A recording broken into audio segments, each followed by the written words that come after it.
మంచి భవిష్యత్తు కోసం తెలుగు విద్యార్థులు ఇష్టపడే యూనివర్సిటీ. కాల్ 9059052378 9059052379. నమస్తే, welcome to I dream inside politics with Kavitha.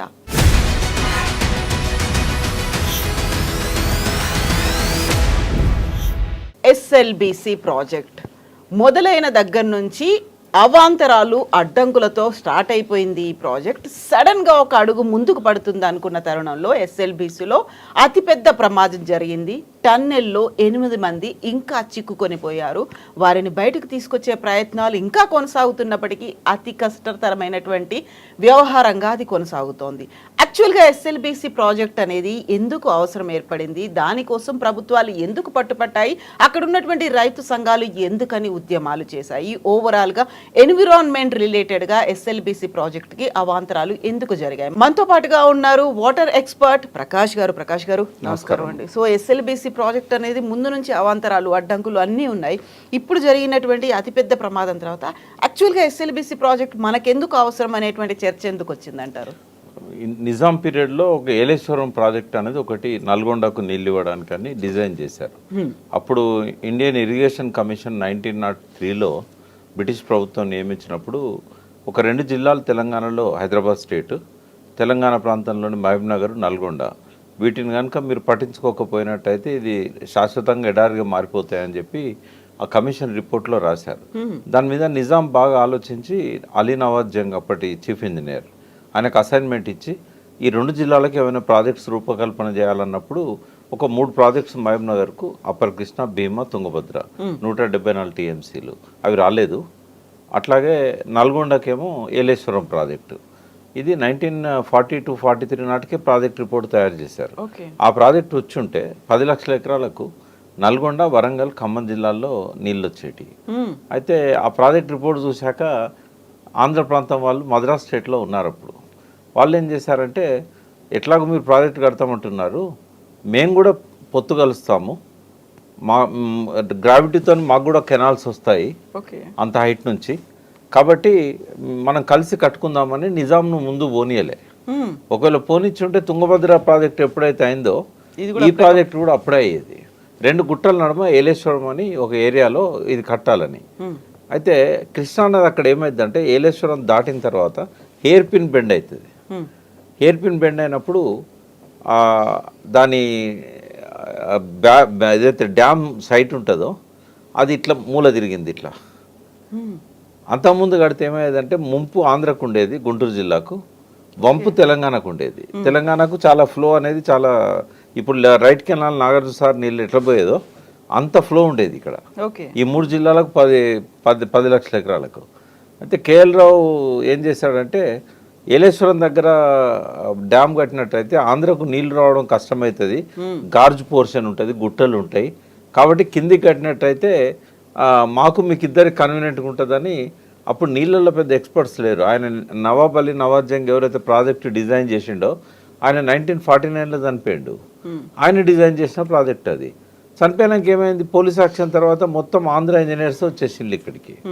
Andhra engineers వచ్చిన తర్వాత వాళ్ళు ఇంకా దీన్నే ఎంకరేజ్ చేశారు. కేఎల్ రావు ఏదైతే చెప్పాడో, ఆ ముక్త్యాల రాజా అని ఆయన గుర్రం మీద గుర్రబండి కట్టించి కేఎల్ రావుని తీసుకుపోయి ఆ నందికొండ దగ్గర ఇక్కడ స్టోన్ ఉంది, ఇక్కడ కడితే బాగుంటుందని.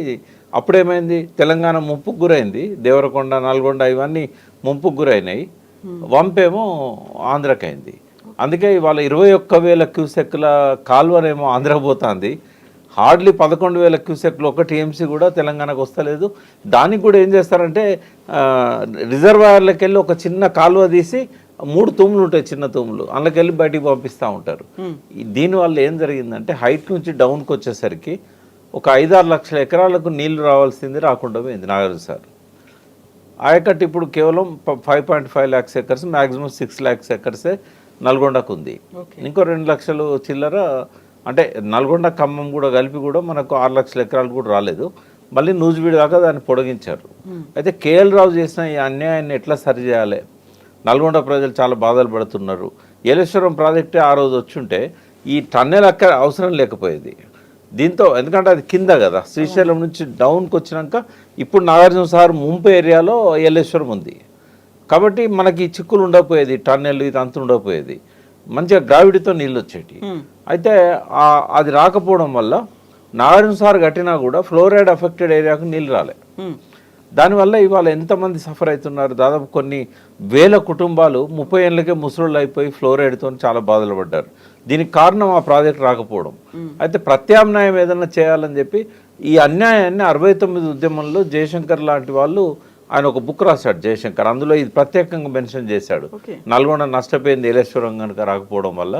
అయితే దాన్ని చెన్నారెడ్డి గుర్తుపెట్టుకొని ఆయన ముఖ్యమంత్రి అయిన తర్వాత ఈ నష్టపోయిన ప్రాంతానికి ఫ్లోరైడ్ ఎఫెక్టెడ్ ప్రాంతం కావచ్చు, అప్లాండ్ ఏరియాస్ కావచ్చు, ఏదన్నా మనం చేయాలి అని చెప్పి నిపుణులకు ఒక అసైన్మెంట్ ఇచ్చాడు. మీరు ఇంకేదన్నా ప్రాజెక్ట్ ఆలోచించండి, గ్రావిటీతో నీళ్ళు రావాలి అప్లాండ్ ఏరియాస్కి. అయితే అప్పటికి నాగార్జున సార్లో లిఫ్ట్లు పెట్టారు. అంటే లిఫ్ట్ల ప్రపోజలు ప్రాజెక్ట్ రిపోర్ట్లో ఉంది. అందులో ఏం కమిట్ అయినంటే ఈ అసంతృప్తి వస్తుందని చెప్పి ఈ లిఫ్ట్లన్నీ గవర్నమెంటే పెడుతుంది, వాటి కరెంట్ బిల్లులు కానీ మెయింటెనెన్స్ కానీ గవర్నమెంటే చేస్తుంది. 1,00,000 ఎకరాలకు మేము మీకు లిఫ్ట్లతో నీళ్ళు ఇస్తామని చెప్పారు. లాస్ట్ 30,000 ఎకరాలకు రైతులే సొంతంగా ఏర్పాటు చేసుకున్నారు 40-41 లిఫ్ట్. దానికి కూడా కరెంట్ బిల్ కట్టలే. కేసీఆర్ పాదయాత్ర 2003లో చేసేదాకా వాటిని పట్టించుకున్న పాపన పోలేదు. ఏవిఎస్ రెడ్డి కమిటీ అయినప్పుడు ఐఏఎస్ ఆఫీసర్ ఆధ్వర్యంలో కమిటీ వేసినా కూడా వాళ్ళు రికమెండ్ చేశారు, ఇవి ప్రాజెక్ట్ రిపోర్ట్లో ఉన్నాయి, మీరు మనం చేయాలి అని. అయినా పట్టించుకోలే. ఆంధ్రాలోనేమో రైట్ కెనాల్ మీద ఆడ 42 లిఫ్ట్లు పెట్టారు, అది ప్రాజెక్ట్ రిపోర్ట్లో లేదు. వాళ్ళకి అవసరానికి మించి నీళ్ళు ఇచ్చారు, రిపోర్ట్లు లేకపోయినా ఆ ఖర్చు ఏమో గవర్నమెంట్ పెట్టుకున్నది. ఇంత అన్యాయం జరుగుతుంటే చెన్నారెడ్డి ముఖ్యమంత్రి అయినాక సర్వే చేయండి అంటే శ్రీశైలం టన్నెల్ స్కీమ్ అనేది ఒకటి వాళ్ళు డిజైన్ చేశారు.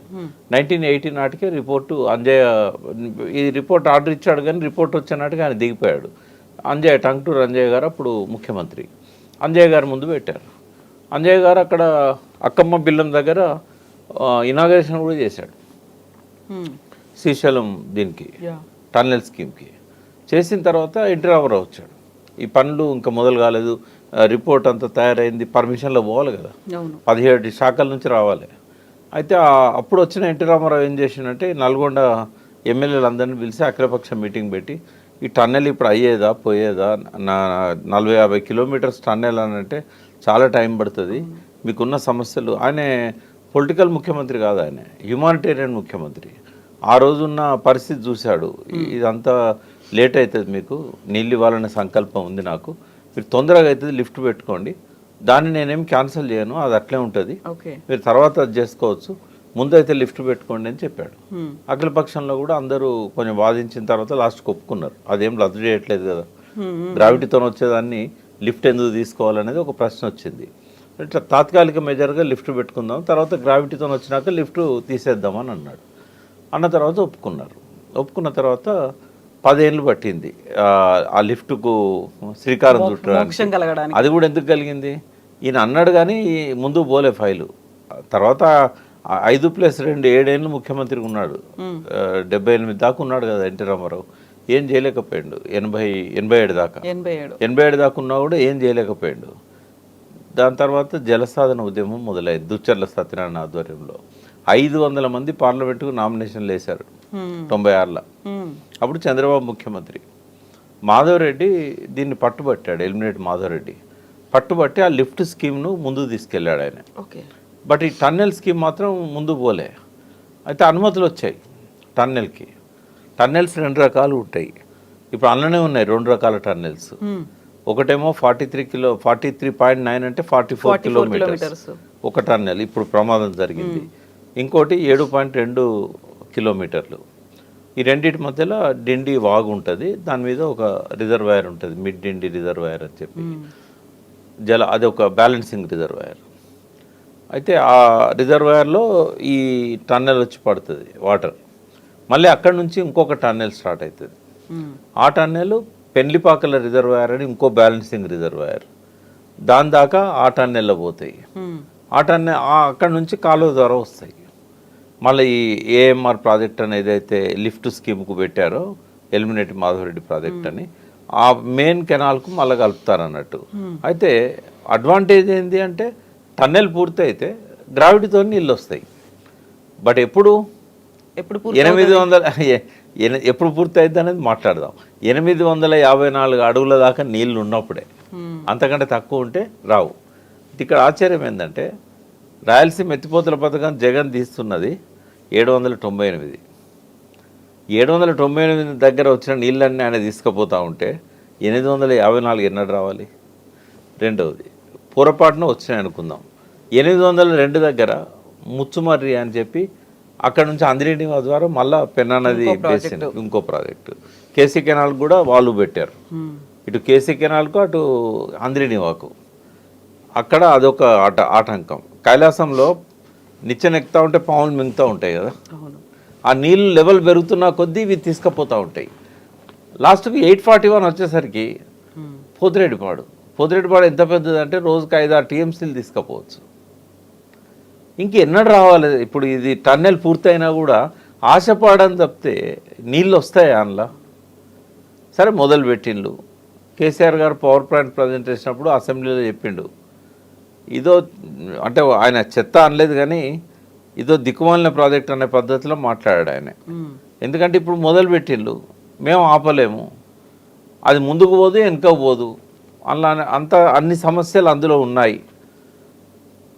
టన్నెలు ఇప్పుడు ఏదైతే 7.2 కిలోమీటర్లది ఎప్పుడో పూర్తి చేశారు. ఎందుకు అంటే అది మాన్యువల్గా చేసుకుంటే వెళ్ళిపోతారు. డ్రిల్ బ్లాస్ట్ హెవీ మెషిన్స్ అవసరం లేదు దానికి. ఎందుకు అవసరం లేదంటే అది ప్లేన్ ఏరియాలో ఉంది, టైగర్ రిజర్వ్లో లేదు అది. కాబట్టి 2-3 కిలోమీటర్లకు ఒకడ ఆడిట్ అని తవ్వి ఆ రాళ్లను మట్టిని అంతా సొరంగం తవ్వేటప్పుడు ఏదైతే అంత మట్టి రాళ్ళు పడతాయి కదా, అదంతా ఎత్తిపోసుకోవడానికి ఆడిట్ ఉంటుంది అన్నట్టు, బయటికి తీసుకుపోవడానికి. బట్ ఇది 44 కిలోమీటర్లు ఎక్కడ కూడా ఆడిట్ ఉండదు. ఎందుకు ఉండదు అంటే ఒక 400 మీటర్లకు దిగువన ఉంది, అంటే ఆల్మోస్ట్ ఒక 1/2 కిలోమీటర్ దిగువన ఉంటుంది సర్ఫేస్కి. 1/2 కిలోమీటర్ ఉన్నా ఆడిట్ తీసుకోవచ్చు. కానీ ఏమవుతుంది, టైగర్ రిజర్వ్ కాబట్టి వాళ్ళు ఇవ్వరు. ఇట్లా ఈ 43 కిలోమీటర్లు 44 కిలోమీటర్లు ఏ పక్క నుంచి ఎంటర్ అవుతావో మళ్ళీ ఆ పక్క నుంచే వెళ్ళిపోవాలి. రేపు మొత్తం టన్నెల్ త్రూ అయిందంటే ఈ కొనకు ఎంటర్ అయితే ఆ కొన దాకా పోతుంది. అయితే వీళ్ళు ఏం చేశారు, 2 టన్నెల్ బోర్ మిషన్స్ పెట్టారు. టన్నెల్ బోర్ మిషన్స్ అనేటివి 200 సంవత్సరాల కిందనే ఇన్వెంట్ చేశారు ఫారినర్స్. సో అక్కడ అమెరికాలో కానీ జర్మనీలో కానీ ఇవన్నీ టెక్నాలజీ వాడుతున్నారు. లండన్లో కూడా థేమ్స్ నది కింద 1825లో ఒక టన్నెల్ తీశారు. అయితే అక్కడ రైల్వే మార్గాల కోసం, లండన్లో రైల్వే మార్గాల కోసం, వీటన్నిటి కోసం టన్నెల్ సిస్టమ్, టన్నెల్ బోరింగ్ మిషన్లతోనే ఆ రోజుల్లోనే స్టార్ట్ అయింది. అయితే ఇది ఏజ్ ఓల్డ్ టెక్నాలజీ కదా, ఇది తెప్పిస్తే మనకు ఇబ్బంది ఏముండదు అని చెప్పేసి 44 కిలోమీటర్ల టన్నెల్ ఇరిగేషన్ కోసం వాడడం అనేది వరల్డ్ రికార్డ్ ముందు ఎక్కడ లేదు. ఇప్పుడు ఈవెన్ కాళేశ్వరంలో కూడా 203 కిలోమీటర్ల టన్నెల్స్ తీశారు.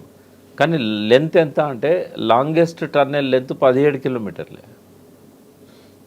కాబట్టి ఇంతకుముందు అనుభవం లేదు, ఫస్ట్ టైం, వరల్డ్నే ఫస్ట్ టైం. రోడ్ల టన్నెల్స్ ఉన్నాయి కొన్ని, రైల్వే మార్గాలకు టన్నెల్స్ ఉన్నాయి. ఢిల్లీ పోయేటప్పుడు మనం నాగపూర్ దాటిన తర్వాత కూడా మనకు టన్నెల్స్ కనబడతాయి. ఆ టన్నెల్ ఎంత 1 కిలోమీటర్ 1/2 కిలోమీటర్ తప్ప కిలోమీటర్ల కొద్ది లేదు.